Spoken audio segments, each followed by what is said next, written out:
Vice President, I'm delighted to be able to welcome you to the Philippines on your first visit to our country after our very, very brief conversation back in Bangkok. Yes. And we have been looking forward to this visit for a while, and we've been preparing for it. The Vice President has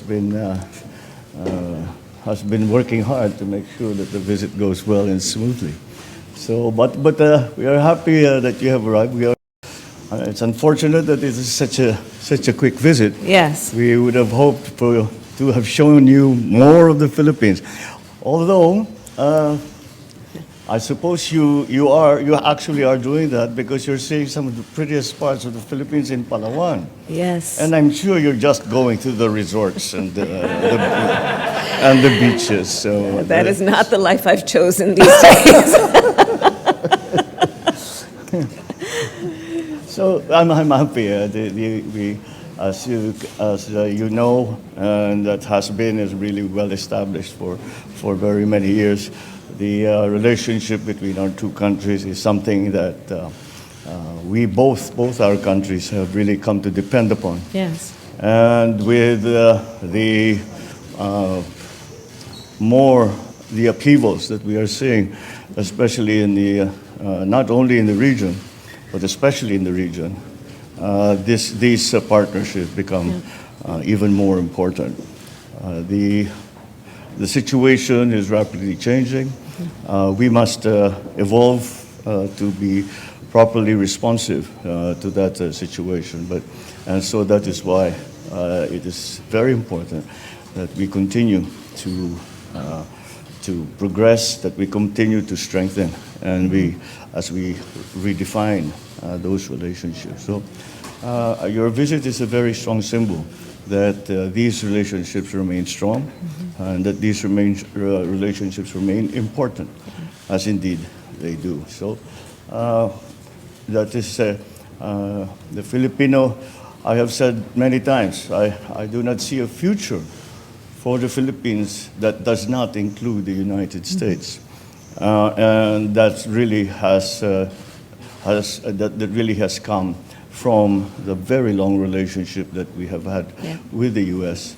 and the continuing to and of course we went through different phases of relationship, but as since the war, it has just been strengthened in every way, in the economic sense, in the political sense, defense, security. I cannot think of an area where we have not cooperated, collaborated, and have had good results for both our countries. Thank you, Mr. President. And thank you for the warm welcome. It was good, as you said, to see you in Bangkok and to have a brief time to talk there, but we were very much looking forward to this trip. I bring you greetings from the second gentleman who told me about great time that he had when he was here for your inauguration. And so he laid the path for this trip in many ways, but thank you. Yes, thank you for the welcome. I have traveled here because of many of the points that you have made. The relationship between the Philippines and the United States is a long and enduring one.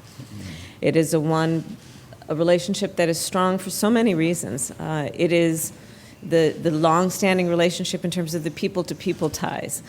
As you and I have discussed, I come from California. We have a thriving Filipino-American community there.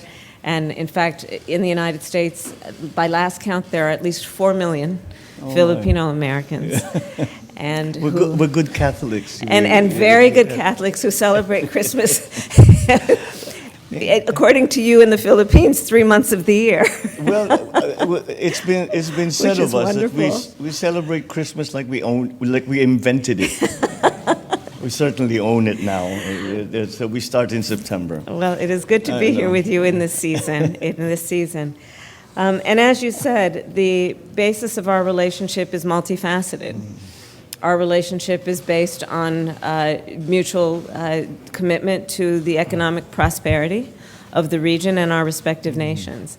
And during the conversation that we have today, we will talk more about what that means in terms of the opportunities that are presented through our mutual concern about the climate crisis and what we might do in terms of investments in renewable energy and thinking about clean power and the industries that will come about because of that commitment and what that will mean in terms of economic prosperity through the creation of jobs, the creation of industries, and the bilateral relationship we have to coordinate in that regard.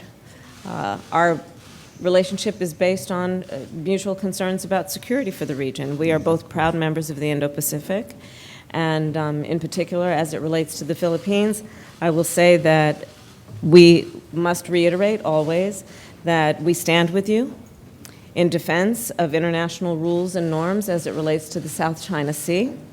An armed attack on the Philippines' armed forces, public vessels, or aircraft in the South China Sea would invoke U.S. mutual defense commitments. And that is an unwavering commitment that we have to the Philippines. When we think about what is happening in this region, we know that there are so many opportunities for us to continue to strengthen our relationship. But the basis of our relationship is based on mutual commitments to international rules and norms, and upholding those international rules and norms in all of the ways that we know allow for, again, prosperity and security for our respective nations and the region.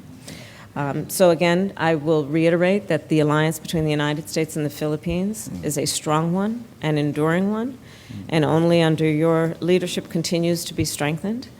And we look forward to working with you on many of these issues, and I, of course, bring you greetings from President Joe Biden. Well, thank you, Thank you. Madam Vice President. Please do send President Biden my warmest regards. And I thank you for the very strong commitment that you have just made for the U.S. to be defensive of the Philippines. I guess this is the best bit that they don't want to do.